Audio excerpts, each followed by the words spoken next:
So ఇప్పుడు చూస్తుంటే కేతిరెడ్డి గారు అంటే గతంలో ఒక ఇంటర్వ్యూలో చెప్పడం జరిగింది. జగన్మోహన్ రెడ్డి వల్ల అంటే వాళ్ళ విజయమ్మ వాళ్ళ కూడా మళ్ళీ షర్మిల గారి వల్ల కూడా అండ్ జగన్ గారు కలవకపోవడం వల్లనే ఈరోజు ఇలాంటి ఒక ఏదైతే ఈ 11 సీట్లకి వచ్చామో అనేది వీళ్ళ ముగ్గురు మీద చెప్పారు. అండ్ ఇప్పుడు కూడా ఏంటంటే ఒక ట్విట్టర్లో ఒక వీడియో కూడా పోస్ట్ చేశారు. ఏంటంటే పథకాలు అమలు కావట్లేదు అని చేసి ఇప్పుడే ఇంత చేస్తున్నారు, వాళ్ళకు ఒక 1 year టైం ఇస్తే వాళ్ళు ఏంటి అనేది ప్రూవ్ అవుతుంది, అప్పటిదాకా ఎందుకు అన్నట్టుగా జగన్మోహన్ రెడ్డి గారిని విమర్శించడం జరిగింది. ఇది మరి జగన్మోహన్ రెడ్డి గారికి దూరం అవుతున్నారా, వేరే పార్టీలోకి వెళ్తున్నారా, అసలు ఏంటంటారు మరి?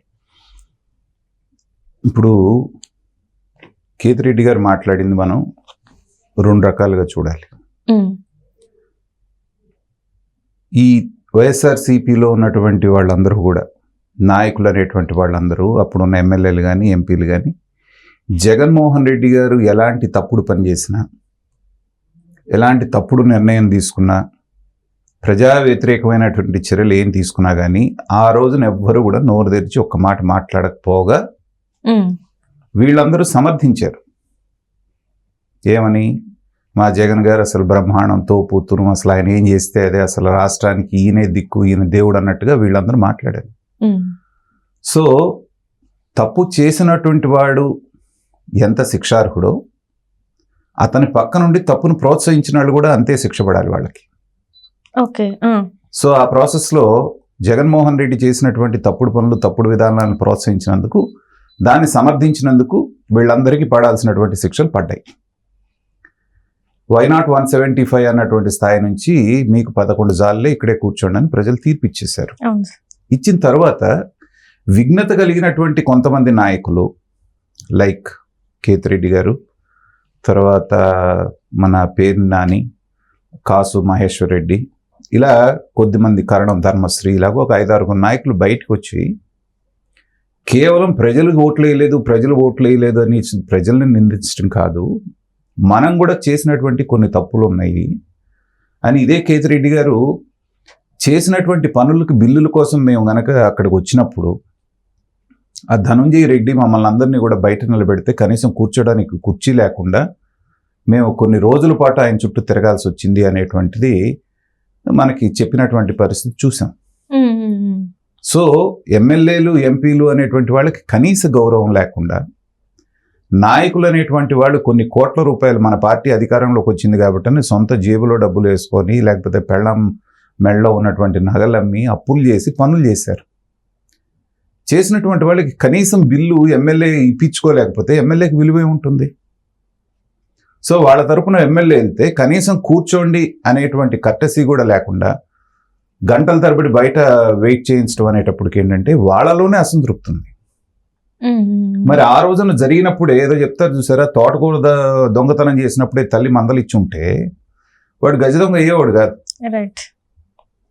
అలాగే మీరు కూడా ఆ తప్పు జరిగినప్పుడే జగన్మోహన్ రెడ్డి గారి దగ్గరికి మీరు వెళ్ళి ఇలా జరుగుతోంది సార్, ఇది మనకి ప్రమాదకరం, మనం అధికారం కోల్పోతాం ఇలా అయితే అనేటువంటి చెప్పే ఛాన్స్ మీరు ఎందుకు తీసుకోలేదు?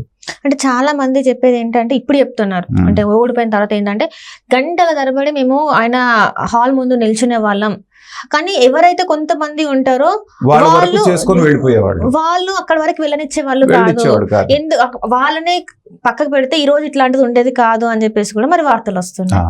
మరి వెళ్ళనివ్వాల్సిన పని లేదు. జగన్మోహన్ రెడ్డి గారు అందరినీ పిలిచి కొన్ని సమావేశాలు పెట్టేవాళ్ళు గుర్తుందా? 6 నెలలకో 3 నెలలకో ఒకసారి లేచి చెప్పడానికి మీకేంటి భయం? ఊరేస్తారా? ఆ రోజు చెప్పబట్టే కదా ఓడిపోయారు. ఓడిపోయిన తర్వాత మీరు అందరూ వచ్చి వాళ్ళు తిరగబడుతున్నారు కదా ఆయన మీద. అంటే ఏంటంటే మీకు కూడా లోపల ఎక్కడో మనాడు పథకాలు మనల్ని గెలిపిస్తాయిలే అనేటువంటి ఆశ మీకు ఉంది కాబట్టి ఆ రోజున మాట్లాడలేదు. ఇవాళ ఓడిపోయాం కాబట్టి బయటకు వచ్చి ఆయన్ని తప్పుడు విధాలు, తప్పుడు నిర్ణయాలు అని చెప్పేసి ఆయన్ని నిందిస్తున్నారు. కాబట్టి దీంట్లో పాపంలో అందరూ భాగస్వాములే. అయితే ఇవాళకైనా విఘ్నత ప్రదర్శించి బయటికి వచ్చి జరిగినటువంటి తప్పులు ఎక్కడ జరుగుతున్నాయి అనేటువంటిది మాట్లాడటం అనేటువంటిది ఆహ్వానించదగ్గ విషయం. ఎందుకంటే చేసిన తప్పును రియలైజ్ అయితే రెండోసారి ఆ తప్పు జరగకుండా చూసుకోవడానికి ఉండేటువంటి అవకాశం ఉంది. ఇదే కేతిరెడ్డి గారు చెప్పినటువంటి అద్భుతమైనటువంటి మాట చెప్పారు. ఏంటి? పథకాలు ఇవ్వలేదని వాళ్ళ మీద వెంటబడటం ఎందుకు? మనమేమో అప్పులు చేసి వెళ్ళిపోయాము, కనీసం వాళ్ళకి కాలు చెయ్యి కూడా తీసుకొని ఏదో అక్కడి నుంచో అప్పో సొప్పో తెచ్చుకునేటువంటి టైం అన్నా ఇవ్వాలి కదా. 6 నెలల పాటు టైం ఇవ్వాలి అనేటువంటి మాట విఘ్నత కలిగినటువంటి ఏ రాజకీయ నాయకుడన్నా చెప్పేటువంటి మాట అది. రైట్. గతం నుంచి వచ్చేటువంటి సాంప్రదాయాలు ఏంటంటే మనకి కొత్తగా ఎన్నికైనటువంటి ప్రభుత్వానికి 6 నెలల పాటు టైం ఇవ్వటం, వాళ్ళు తప్పులు చేసినా ఒప్పులు చేసినా విమర్శించకుండా ఉండటం అనేటువంటిది ప్రతిపక్షంలో ఉన్నటువంటి వాళ్ళు చేయవలసినటువంటి సాంప్రదాయం. ఇంకా 4.5 సంవత్సరాలు ఉంటారుగా, వాళ్ళు ఎక్కడ పారిపోరు కదా. సో ఈ 6 నెలల్లో చేసిన తప్పులను కూడా మీరు 7వ నెల నుంచి విమర్శించండి, అప్పుడు కూడా ఏం చేయకపోతే.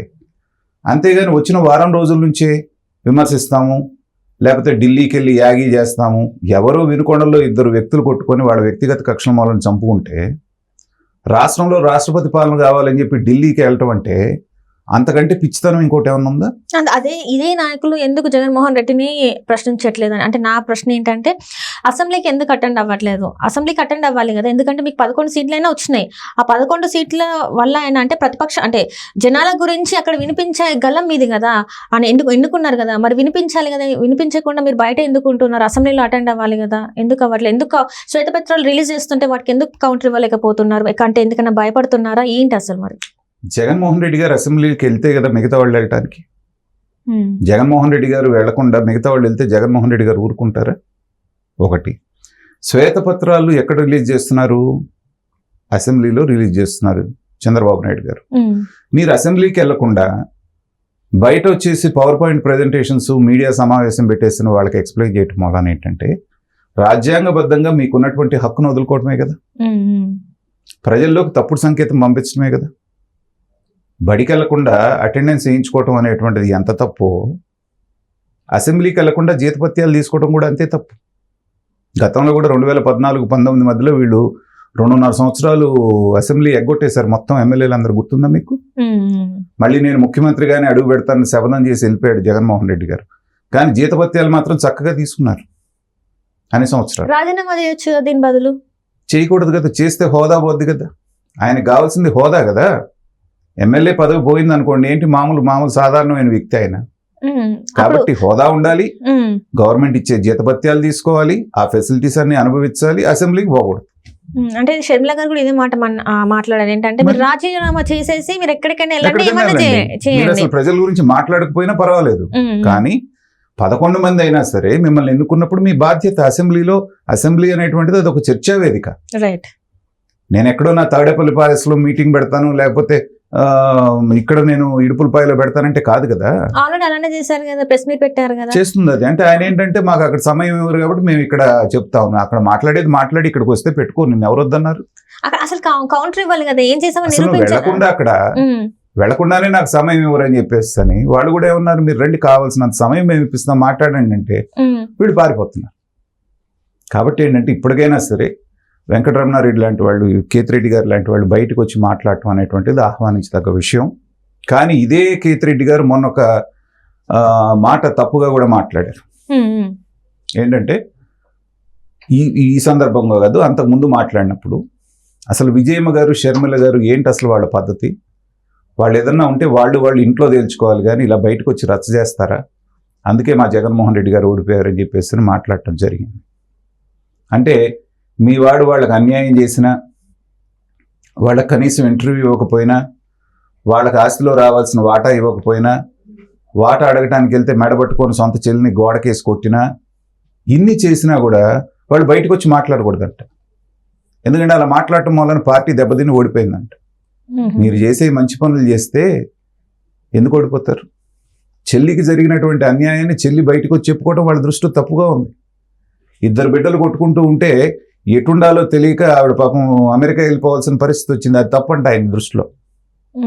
కాబట్టి ఏంటంటే ఇలాంటి వాళ్ళు కొన్ని సందర్భాల్లో మంచి మాట్లాడినా, ఇలాంటి సందర్భాల్లో కూడా జగన్మోహన్ రెడ్డి గారిని మెప్పించడానికి కొన్ని మాటలు మాట్లాడుతున్నారు. అవి కరెక్ట్ కాదు. నిఖాసైనటువంటి ఆత్మవిమర్శ చేసుకుంటే ప్రజలు ఇప్పుడున్నటువంటి గవర్నమెంట్ మీద కనుక వ్యతిరేకత వస్తే మీ వంక చూసేటువంటి అవకాశం ఉంటుంది. అలా కాకుండా ఇలాగే మీరు తప్పుల మీద తప్పులు మాట్లాడుతూ వెళ్ళారంటే రెండో అవకాశం ఇవ్వడానికి కూడా వాళ్ళు ఆలోచించరు. అలాంటి పరిస్థితి తెచ్చుకోవద్దు. Right. Thank you so much. Okay.